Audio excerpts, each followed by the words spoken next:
This is Fox 17 News at 9, your Code Red station. We're at the point where we're going to be out of business, to be honest. Continuing coverage tonight on a problem facing national cab companies. They are outraged because they say they're paying all the fees and being regulated by Metro's Transportation Licensing Commission. Well, all that, they say, just to be undercut by unlicensed drivers. Fox 17 News' Caitlin Miller joining us live from Midtown after relentlessly covering this issue for several weeks now. Caitlin? Megan, Scott, we spoke with a taxi company today who says he's actually having drivers leave his company because the drivers don't want to pay for all the fees and regulations required by the TLC. The drivers are also saying that they're losing a lot of business to these unlicensed taxi and rideshare drivers. They say we are taxi, and actually they are not. Every day, cab companies say there are more and more unlicensed taxi drivers taking over the streets of downtown Nashville. Akrem Hassan, owner of Music City and Checker Cab, says it's running legitimate companies like his out of business. How much as a company do you pay the TLC every year? It's between $38,000 to $40,000 every year. This is the company side only. Hassan explains their company pays for permits, insurance, renewal fees, drug testing, and applications. Then he says on top of this, drivers pay their own TLC fees plus $500 per month for the required commercial insurance policy. We're doing all those documents from TLC. This is the requirement. And we should have got support from TLC, from Metro in downtown. Hassan says the unlicensed drivers aren't paying for any of this, and they're taking the rides from the legitimate drivers. And the problem is we're paying for fees, but we're not getting the benefit of the illegal taxi cabs being removed from the city of Nashville. Tennessee attorney Michael Rowan says he's representing several Nashville cab companies to help fight for a change. Fox 17 News reached out to the TLC, and they say they're only able to issue parking tickets. Metro Police say their duty is to investigate criminal investigations. In the meantime, Hassan says they're the ones suffering, to the point that he says his drivers are leaving their company. I've got some of them, my drivers, even they don't want to renew their permits. They don't. They want to be in a legal cab and walk around in downtown. Because he emphasizes drivers in Nashville are getting away with it and making a lot more money doing it. Metro Council members are urging people who have been in an unlicensed taxi or rideshare to report this immediately to Hub Nashville. They say that this will help track down these vehicles. Reporting live from Midtown, I'm Caitlin Miller, Fox 17 News, your Code Red station. To see all of our coverage on these unlicensed cabs, go to YouTube and search Fox Nashville. And you can see all of our reporting at fox17.com. Just search taxis. In Operation Crime and Justice, immigration agents confirm a man accused of killing a popular Nashville restaurant owner is in this country illegally. Court records show that this man has had previous run-ins with the law here, but somehow his immigration status failed to raise any red flags. Fox 17 News' Karen Aguilar now live at Smokin' Thighs restaurant in South Nashville, the scene of the deadly hit and run.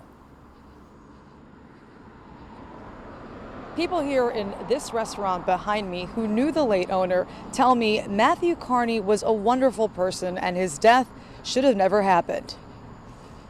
Ulysses Ragos Martinez was charged with the death of Smoking Thighs owner Matthew Carney after he died from a hit-and-run crash at his restaurant. Just such a sad and senseless act. Now Martinez faces several charges, including criminal homicide. Fox 17 News also discovered he's an undocumented immigrant from Mexico. In March, inside a Nashville courtroom, Davidson County Judge Jim Todd dismissed 3 felony charges against him months before the alleged homicide. Martinez, along with another man, were accused of stealing a white van, a red truck, and tools from a white truck. First, the defense attorney for Martinez questioned if the owner of the white van knew it was them and said the owner of the red truck did not appear. I would submit that is not enough for theft, perhaps joyriding at most. The charges were then dismissed on lack of probable cause. Those who knew Carney want to know why no one knew Martinez was in the country illegally back in February during his arrest. The Davidson County Sheriff's Office says he was not in the ICE database at the time and the agency never contacted them. ICE says normally the Sheriff's Department is responsible for investigating a person's immigration status. ICE is now working to see what happened here. The next hearing for Martinez's recent charges is scheduled for next month. Reporting live in Nashville, Karen Aguilar, Fox 17 News, your Code Red station. I just look at it as if she was blessed, quite honestly. It's extremely rare. In my personal experience, I've never seen that before. Continuing coverage as rescue crews call it a miracle. A 33-year-old New Jersey woman is alive after falling into the Cumberland River overnight. Her friends reported her missing around 3:30 this morning, and search crews found her just after 9 a.m.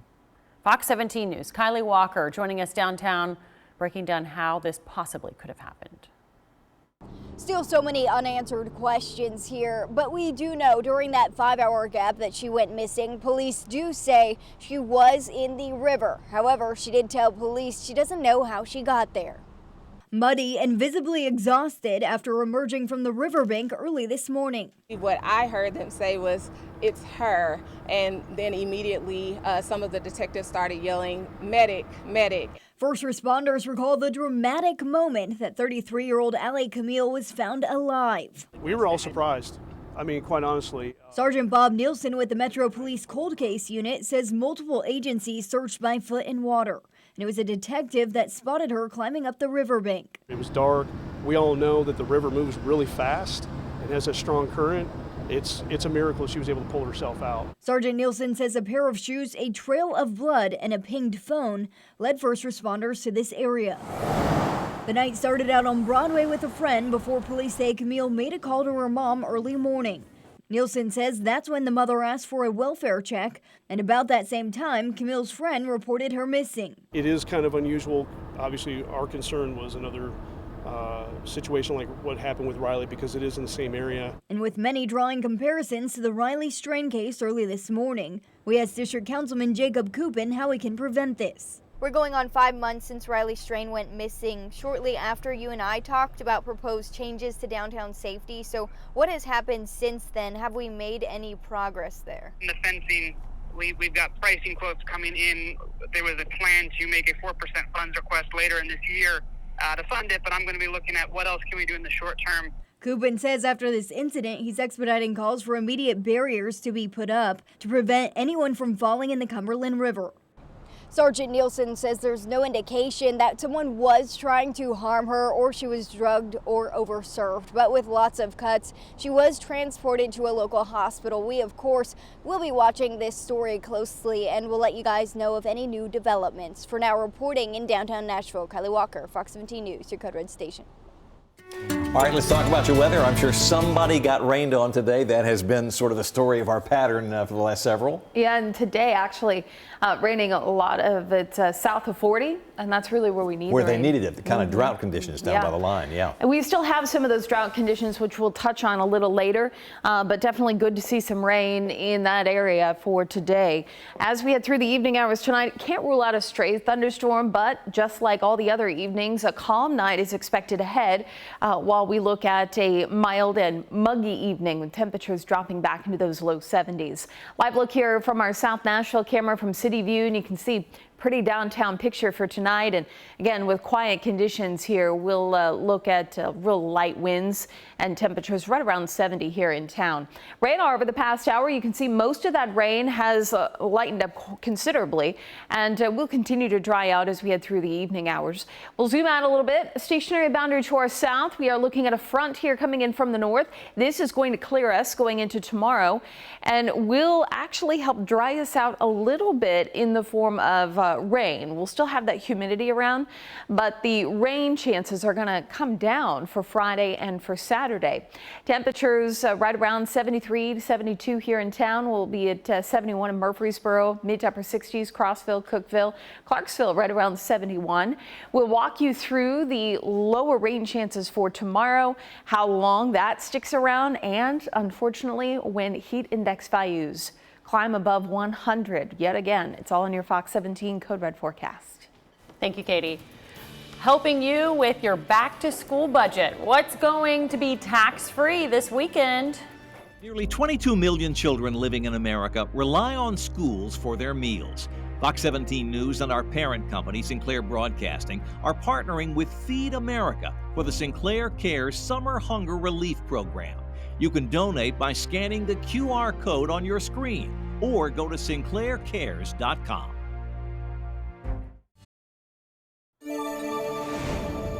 Well, looking ahead to this weekend, when Tennessee celebrates tax-free weekend, the state will drop sales tax on a number of items just in time for back-to-school shopping. Joining us now is Emily Casulo with the State Department of Revenue. So, Emily, the sales tax-free weekend is just for certain items? So it includes a lot of items. It includes clothing and school supplies that are $100 or less, and then computers that cost $1,500 or less. So it includes a lot of items. Is there anything new on this list? Not that I know of, but again, it includes a lot of things. For example, with the computers, it could include a tablet, like an iPad that you might need, as long as you're not using it for a business, as long as it's for personal use. One thing we like to highlight for the clothing items in particular is, since the sales tax holiday is for everyone, diapers are even included, and not everyone knows that. So if you have a little one, like a baby, a toddler, diapers work for them. Even if you have an older relative or know an older person who uses adult diapers, those are included as well. Well, this tax break, we see it every year. The state continues to present it to us. It must be resonating with Tennesseans. It really must save us some money.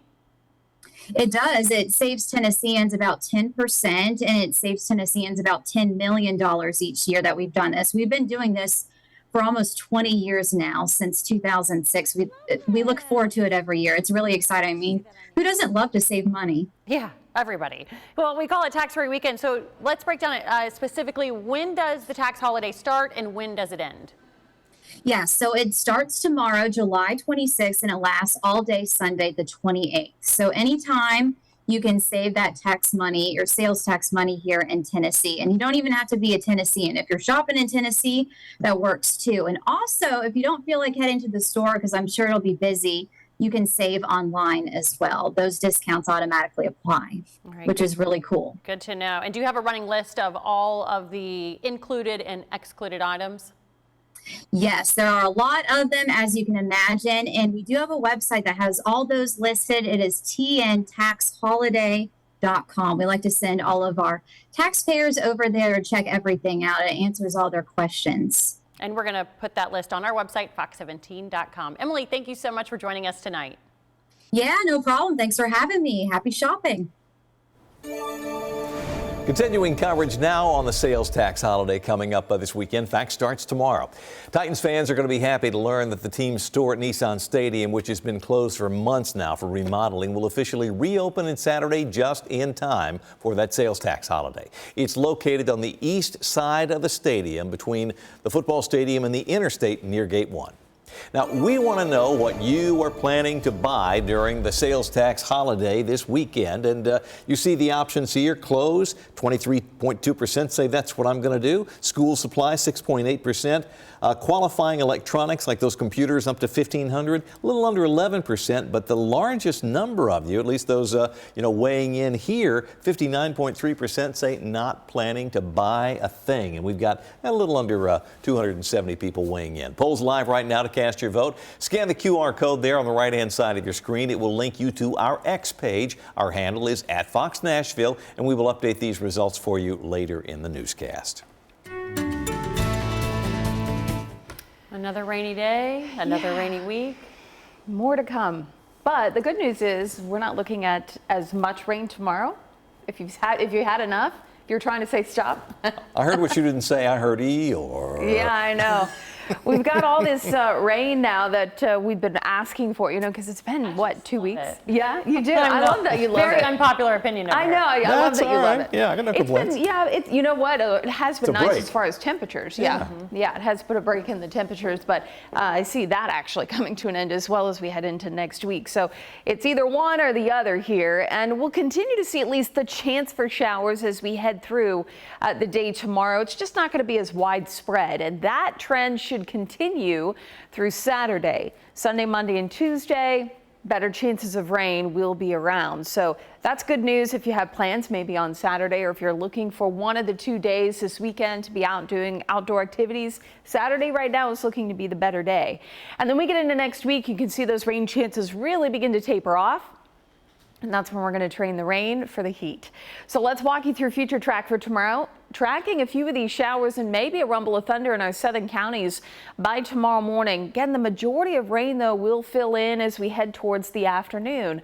A lot of these pop-up variety, a couple heavy pockets of rain possible, but organized severe weather is not on the table for tomorrow here. We go through Friday night, you can see things begin to taper off into Saturday morning, starting the day possibly with partly cloudy skies, so maybe a little bit more sunshine to start the afternoon, but we'll have a better chance of showers and storms as we head into the later part of the day. 79, mostly cloudy for the morning. We'll look for 86 by 2 o'clock with a chance for showers and storms and mostly cloudy skies later in the evening. We move forward into the weekend here, so this is Saturday afternoon, and this is really going to be the time of day that we're looking at the best pop-up showers between, I'd say, about noon and 4. As we take you through Sunday morning, you can see a few more showers trying to hang with us for the morning hours. A little bit better chance, though, building in after lunchtime. This takes us to 4 p.m. and you can see Sunday at 4, even better chances of showers here. So out of the 2 days this weekend, possibly 2 even lingering into Monday morning. But out of the 2 days this weekend, it is looking like Saturday will be the better bet for dry weather as opposed to Sunday if you want to get out and about this weekend. Coming up, we'll talk more about the drought and the latest drought monitor that came out, if any of this rain has helped us. That in your Fox 17 Code Red forecast. The cleanup was on after chaotic protests happened outside of Washington, D.C.'s Union Station. I'm Matt Gelka in Washington, and I'll have the latest coming up.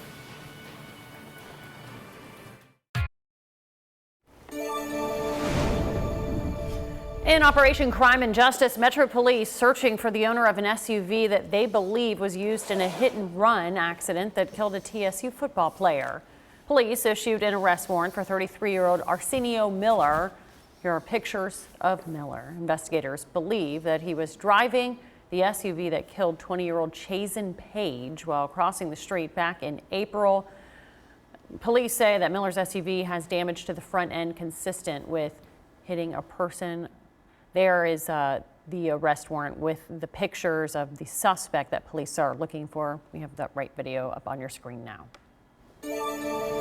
An update now on a story that we first brought you last night here on Fox 17 News as a breaking news story at 9 o'clock. A 3-year-old boy who was shot at an East Nashville apartment complex has died, and his father, whom you see pictured there on the left, is now charged with reckless homicide. Police say the mother said she was in the kitchen when she heard a gunshot from the bedroom. Right after that, she says the father, DeAndre Pruitt, ran out of the apartment. Pruitt turned himself in to Metro Police earlier today.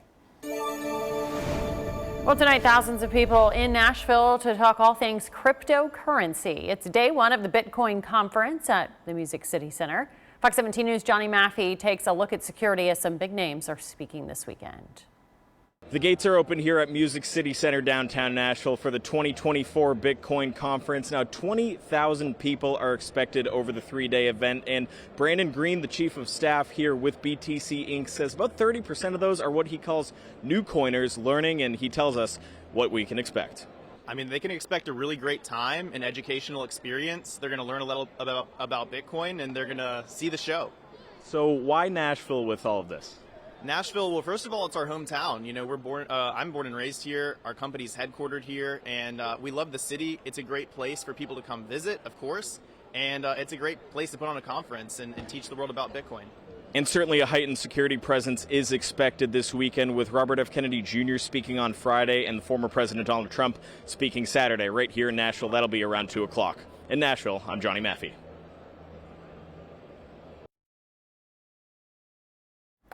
Nashville's Bitcoin conference runs today through Saturday, and former President Trump is expected to speak on the final day. We will have special coverage Saturday of his visit. You can also stay up to date on everything happening with that event at fox17.com.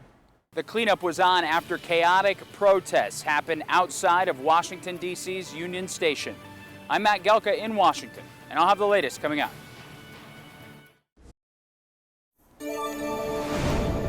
New tonight, more protests associated with Israeli Prime Minister Benjamin Netanyahu's visit this week to Washington. Fox 17 News' Matt Gelka taking a look at the message and the mess created by protesters. By the way, you can vote on this issue by scanning the QR code that will appear here shortly on your screen during the story. Protests in support of Palestine happened outside of the White House as President Joe Biden met with Israeli Prime Minister Benjamin Netanyahu.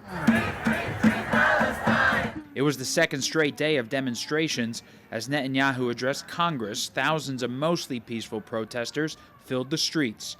When they hit Union Station, things took an anti-American and anti-Israeli turn. The American flag burned, a Palestinian flag was raised, and some of the graffiti read, "Hamas is coming."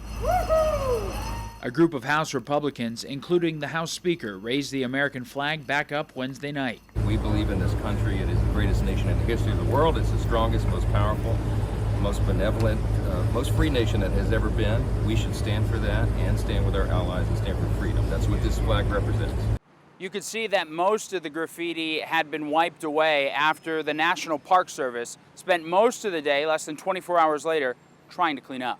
The former president called for jail time for people who burned the flag. I think you should get a 1-year jail sentence if you do anything to desecrate the American flag. Now, people will say, oh, it's unconstitutional.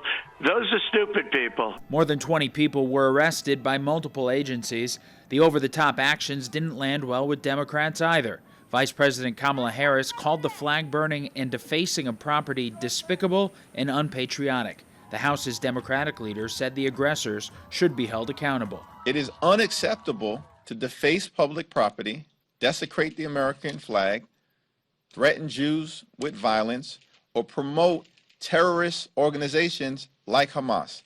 Unacceptable. Netanyahu's high-level talks could be consequential. White House officials say a ceasefire for hostages deal could be in the closing stages and an end to the almost 10 months long war in sight. Reporting in Washington, I'm Matt Gelka.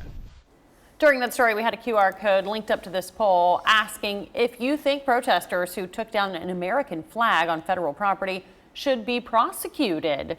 The results here on your screen, 4,711 people voting tonight. 97.3% of respondents say yes, they should be prosecuted. 2.7% say no.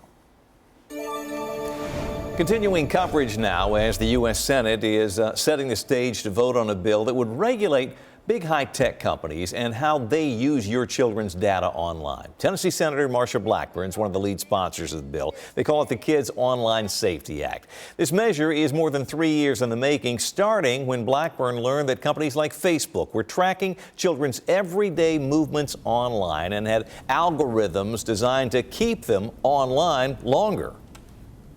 Without real and enforceable reforms, social media companies will only continue to pay lip service to the issue of protecting children while putting profits over their safety.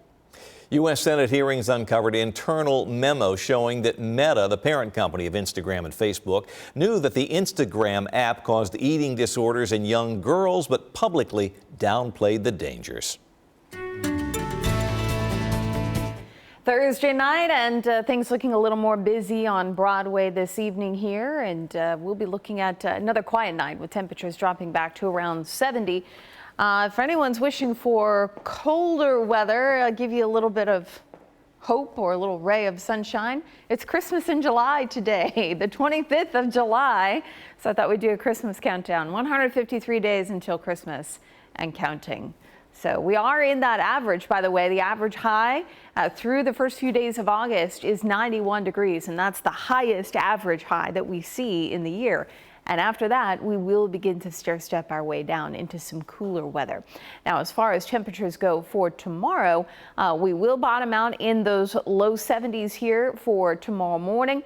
As we head into the late morning, early afternoon, notice temperatures in those 80s, and then eventually dropping back into the 70s here. Again, it's going to highly depend, too, on where those showers set up. So we will have some fluctuation throughout the afternoon where we do have a few pockets of rain that's set up for us. Speaking of, we really could use more of it. We'll talk about the latest drought conditions here across Middle Tennessee. That coming up in your Fox 17 Code Red forecast. That's that position group is really fun for me. Making an impression, who keeps turning heads at Titans training camp? Hey there, I'm Fox 17 News This Morning anchor Erica Glover. After last Friday's CrowdStrike outage grounded planes around the world, it is so important to know your rights as a passenger. You have rights. The questions you should be asking your airline if you get stranded at the airport. That story Friday on Fox 17 News This Morning. We'll see you then.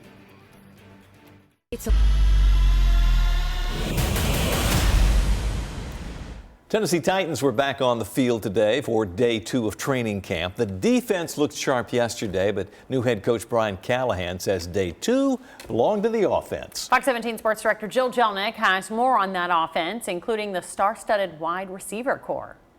It's only been 2 days of training camp so far for the Titans, but already we're getting a better idea of what head coach Brian Callahan's new offense will look like. During the team periods at camp, quarterbacks have been making shorter throws, quick throws out, and that's by design to help keep the players safe at this point in camp and have them work up to longer, more explosive plays. But if there's anything we've learned so far about this offense, it's that this is a pass-friendly offense, and that will be ideal when you have 3 receivers coming in that combined for over 2,700 yards last season. Tyler Boyd, Calvin Ridley, and DeAndre Hopkins were at camp both days, and it's an exciting position group that head coach Brian Callahan expects a lot out of. That position group is really fun for me. Those guys between Hop and Tyler and Calvin, I mean, those are guys that have played a lot of football, and they understand what we're trying to do. They understand how to run routes. It's helpful. They're where they're supposed to be, and sometimes it's that simple. Got a veteran group under the other guys, but D-Hop and TB. It's great to be around those guys. Very confident guys. Very good in their craft and stuff, so I can learn a lot from them. But also being on the field with them helps the offense move the ball pretty good. I haven't seen schemes like this, so I guess when I say pass friendly, it's just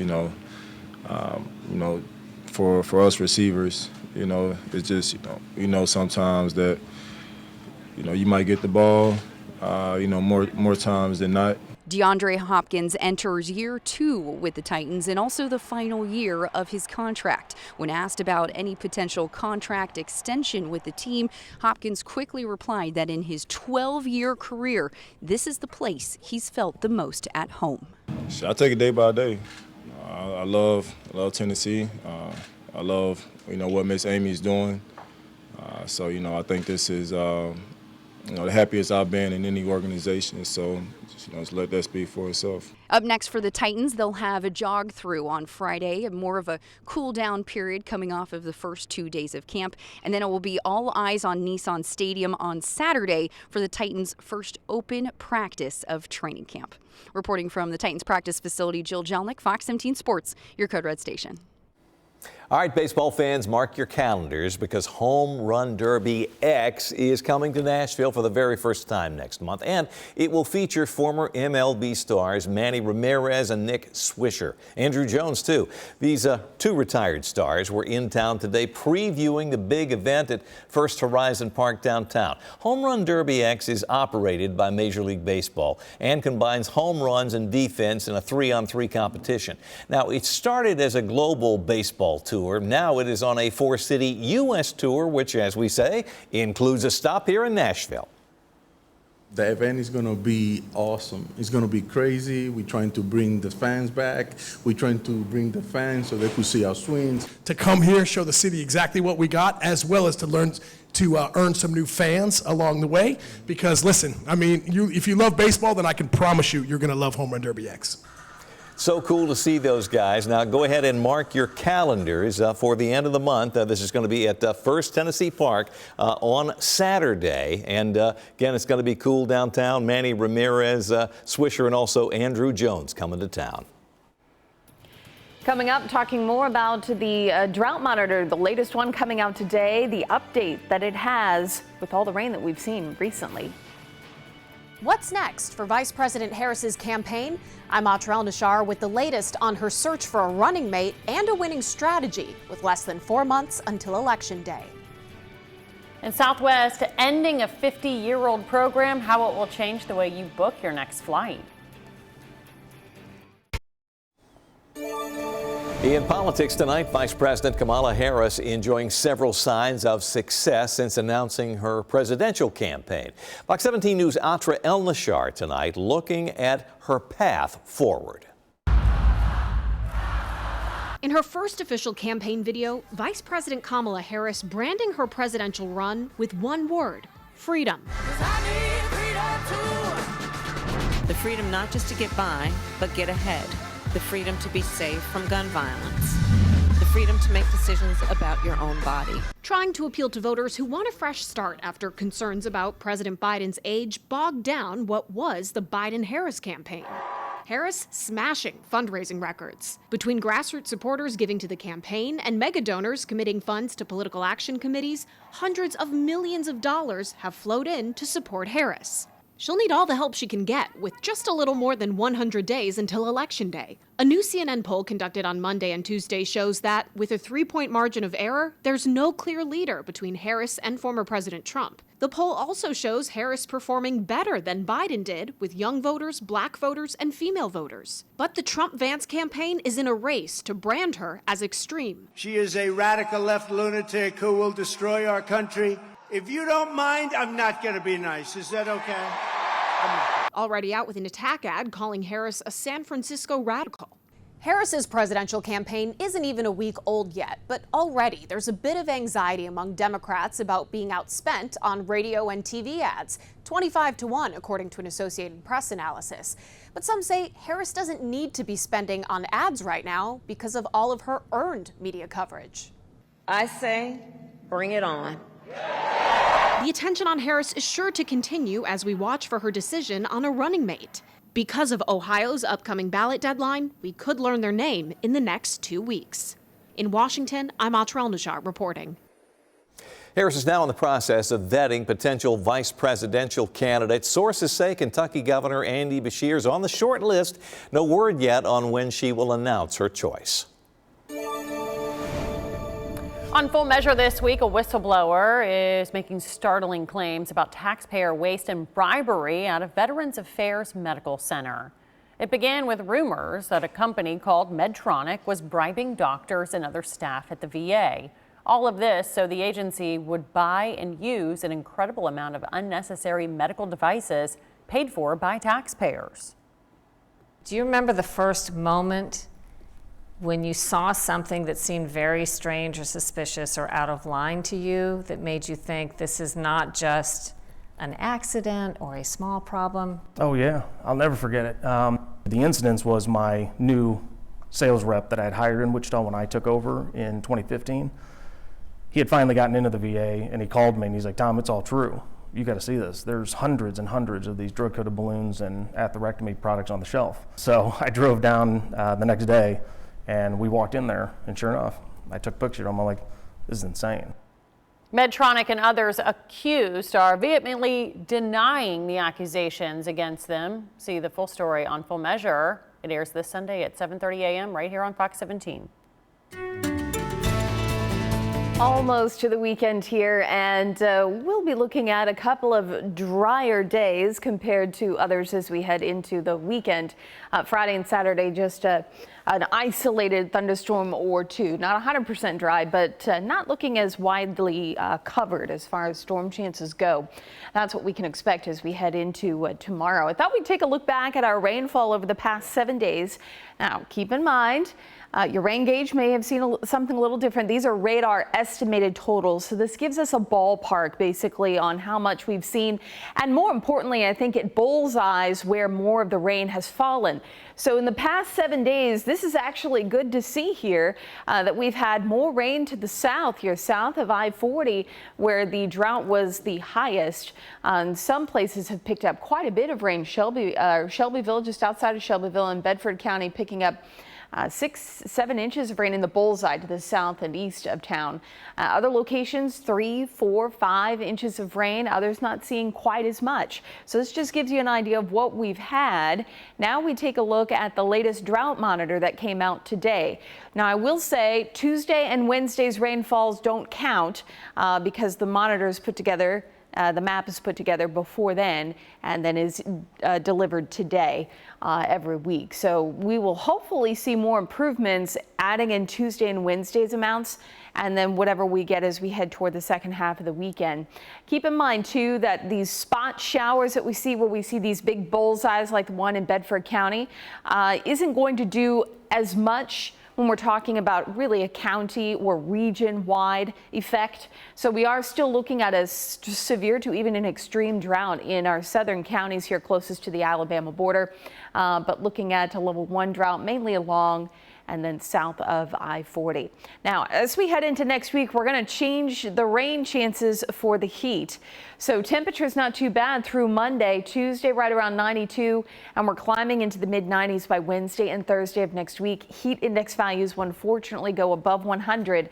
This looks at next Tuesday here. 4 in the afternoon, 100 to 105 likely, especially for those along and west of I-65. And then we head into Wednesday of next week, slightly higher heat index values in that 100 category, could be closer to 105 to maybe 108, 109 as we head through Wednesday afternoon. So we will be looking at the heat to make a comeback in a big way. The humidity really isn't going to leave us.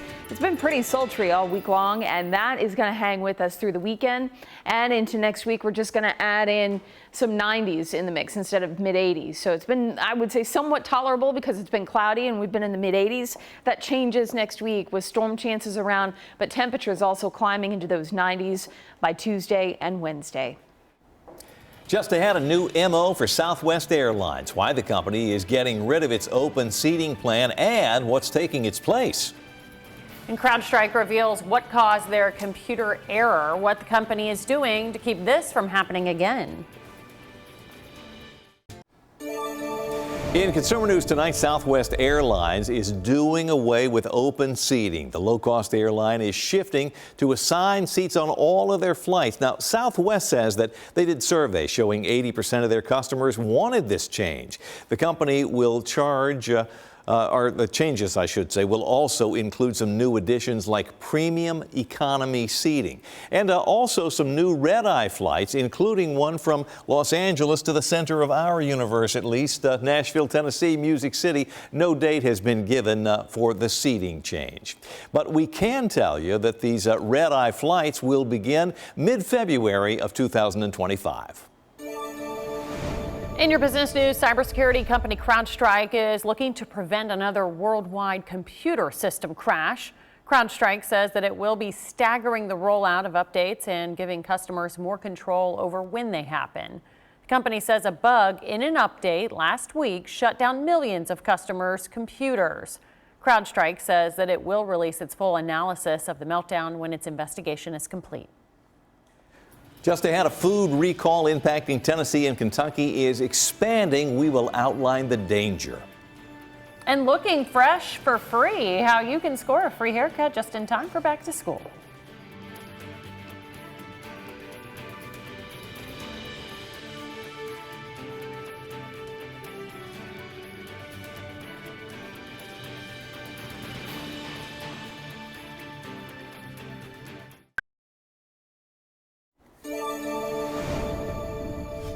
A food recall involving veggies sold at Kroger and Walmart in Kentucky and Tennessee just expanded. Weir's Farm broadened its recall to include more produce like peppers, green beans, and squash. This follows a listeria outbreak in cucumbers earlier this month. Walmart and Kroger stores in Kentucky and Tennessee are impacted. For more information on the recall, just go to fox17.com and click on Fox Links. Just in time for back to school, how keeping up to date with the slang could help some parents out there get their kid a free haircut.